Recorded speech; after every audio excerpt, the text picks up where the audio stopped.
Welcome to the Sindhi Film Festival.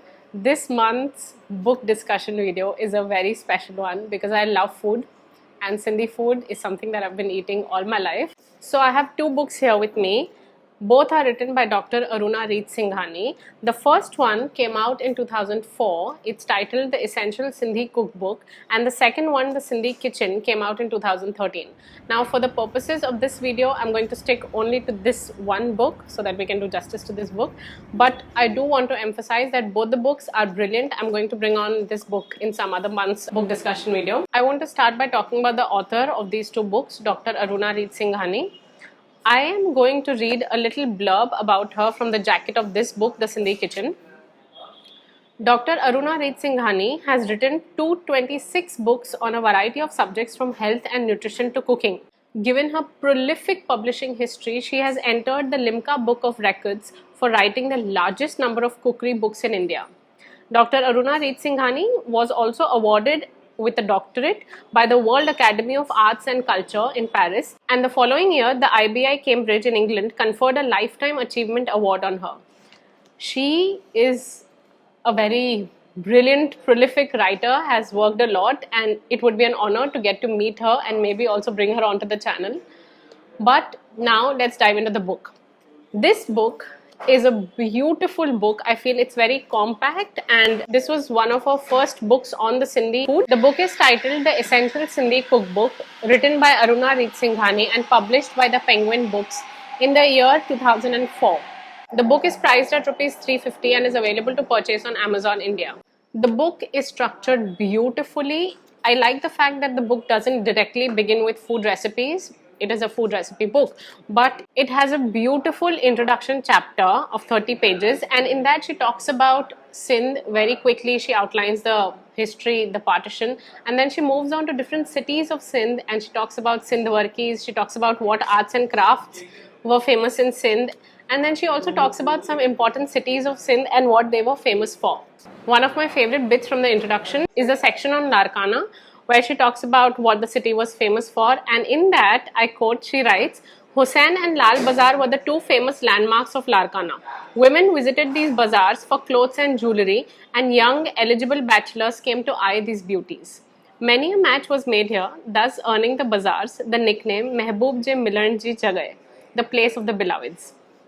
Also further on, she quotes a very famous Sindhi phrase, pahako, that my father keeps telling me often at home. The phrase is in Sindhi, Huje Lano ta Gum Ladkano. So it was famous for being a very beautiful, rich city. So if you have money, go visit the city. She translates this as this: if you have money, visit Larkana, otherwise keep on wandering lonely. She has beautifully detailed all the Sindhi ceremonies that lead up to the Sindhi wedding, the rituals and the traditions. And also she talks about Sindhi festivals, Akhand Teej, Thadri, Dyari, Holi.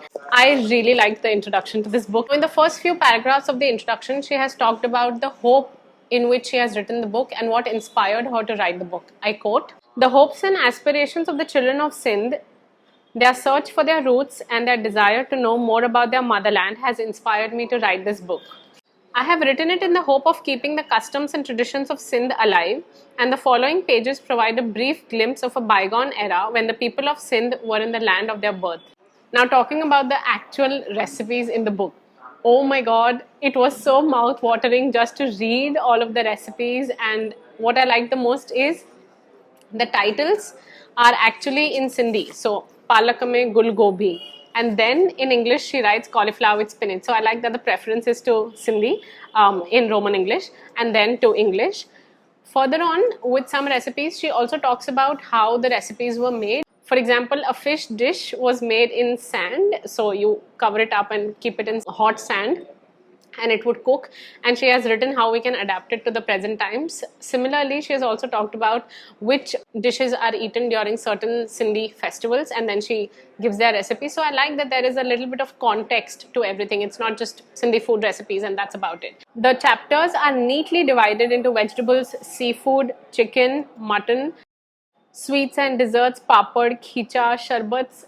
this truly is an essential Sindhi cookbook. I mean, it took me back to my childhood days where I used to see my aunt making all the khatan, and khatan means pickle, and she has talked about onion khatan, carrot pickle, all of it, and she's given recipes on how to make them. When I was reading the recipes, I was reminded of how I used to watch my aunt marinate the carrots and keep them aside for a long time in the sun, and then she would bring them in.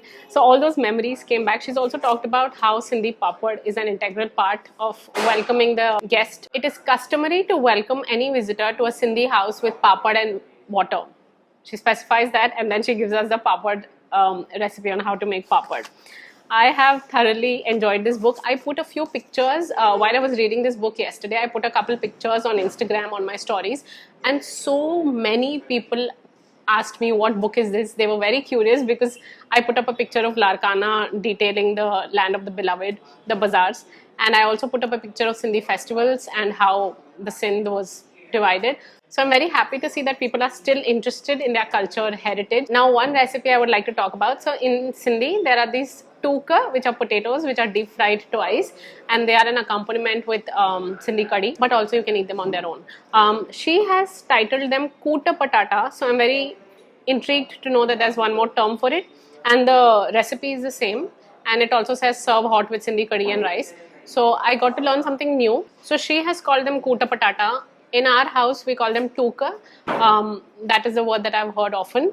I don't know whether interchange happened from kuta to tuka, but it was an interesting find. So, I'm a vegetarian, but in this seafood, mutton, chicken, of course I read all the recipes. I was so tempted to just, actually try the recipes out. Machhiya jo pakodo, machin jo chapu, and I'm like, oh my god, this is so tempting. And the way she has explained, right, so I have to talk about the language. It's very distracting when I talk about Sindhi food. So the language is very simple. The instructions for every recipe are very straightforward and very doable. I love cooking, so I could understand what to make when she's detailing about something. Other thing, kare mircha ji murgi, pepper chicken. Just reading all this was so tempting. It is unfortunate, it is very sad that this book doesn't have pictures of any of the recipes or any of the dishes. But in a way, I'm very glad that there are no pictures, because I would have just, maybe not done this video. I would have actually started cooking and eating. So 2 dishes that I would like to talk about. One is Pallo Koke. I've never heard about it because vegetarian. The English translation is baked fish, and before the recipe she says this is a famous and delightfully delicious fish dish from Sindh. It is generally served as a snack with drinks. Once the fish has been eaten, the masala is scooped up with fulko. I mean, okay, the next that I want to talk to you about is on page 82. Dhakyala Machi, which is again baked fish, serves 4.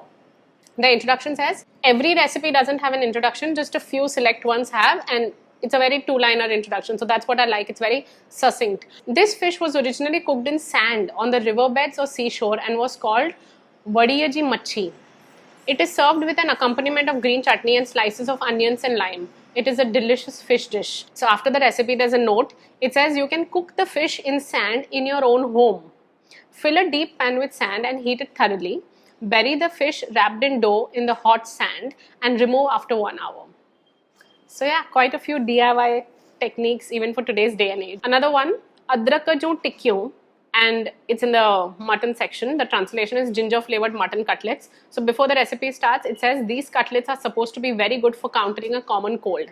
It almost feels like you have a friend with you who's guiding you through the recipes, through these 1-liners, 2-liners, and that feels really nice. It's very interesting to note that I'm sharing with you more of the non-veg section, which I don't eat, but because it sounds very interesting and gave me a little more insight into how things were in Sindh. For example, on page 104, there's this, there's a title Ra, so that's a dish, and the English translation is roast leg of a mutton.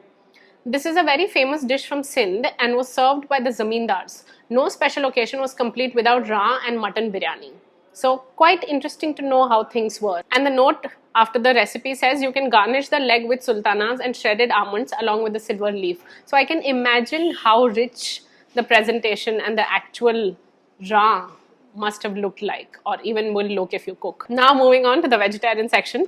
The roti and Sindhi bread section talks about all the things that I regularly have for my breakfast, and it was interesting to see, oh, it's actually documented in a book. Because it seems very mundane, but you know, it makes me very happy that yes, oh, these are the things we can actually talk about. For example, Fulko, Masalewari Koki, Kuti, Lolo, Sealamani, and I can go on, but it's very tempting. You get the idea. Finally, there are some beautiful desserts. Majun, which is a very typical Sindhi dish made during the winters. Singaraji mithai, Narelaji mithai, of course. There are sharbats, there's khataino. Finally, the book ends with a glossary. Now, this is where I think her expertise comes in, because the glossary has 3 columns and every single ingredient is listed in English, Hindi, and Sindhi. And that is what I think really sets the book apart. There are notes on how to make khoyo at home, kokum at home. And finally, the index has again a nice list of chutneys, chicken, breakfast dishes. So it's a very well-made index on what you can find on what page, and it makes it very easy and accessible for the reader. For example, in the vegetable section, there is this lotus stem section. Sindhi mein chaba bhiya. So there are 3 dishes of bhiya in the book. So she's mentioned all the 3 dishes along with their page numbers. So the contents page is a very general division of the chapters: seafood, chicken, mutton, and so on. But the index at the end of the book really goes into all the details.